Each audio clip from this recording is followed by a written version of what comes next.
പരാതിരഹിത കലോത്സവമായിരിക്കും ഇത്തവണത്തേതെന്ന് മന്ത്രി വി ശിവൻകുട്ടി. കലോത്സവവുമായി ബന്ധപ്പെട്ടുള്ള എല്ലാ സൗകര്യവും സജ്ജീകരിക്കുമെന്നും മന്ത്രി പറഞ്ഞു. കലോത്സവത്തിന്റെ ഭാഗമായുള്ള വിഭവ സമാഹരണത്തിന്റെ ജില്ലാതല ഉദ്ഘാടനം നിർവഹിച്ച് സംസാരിക്കുകയായിരുന്നു മന്ത്രി. തലസ്ഥാനം കലസ്ഥാനമാകാൻ ഇനി 4 ദിവസം മാത്രമാണുള്ളത്. ഇതിനു മുന്നോടിയായി വിദ്യാലയങ്ങളിൽ നിന്നുമുള്ള വിഭവ സമാഹരണത്തിന്റെ ജില്ലാതല ഉദ്ഘാടനം കോട്ടൺ ഹിൽ സ്കൂളിൽ വെച്ച് മന്ത്രി വി ശിവൻകുട്ടി നിർവഹിച്ചു.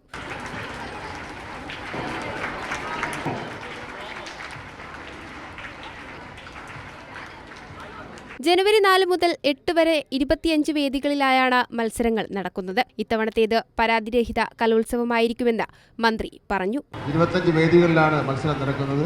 ആ വേദികളുടെ പേരെല്ലാം നമ്മുടെ കേരളത്തിന്റെ പുഴകളുടെ പേരാണ് ഇട്ടിട്ടുള്ളത്. ഏതാണ്ട് കടകംപള്ളിയുടെ സൂചിപ്പിച്ച പോലെ പരിഹാരത്തുള്ള മരുന്ന കലാകാരന്മാരും കലാകാരികളും ഇവിടെ പങ്കെടുക്കും.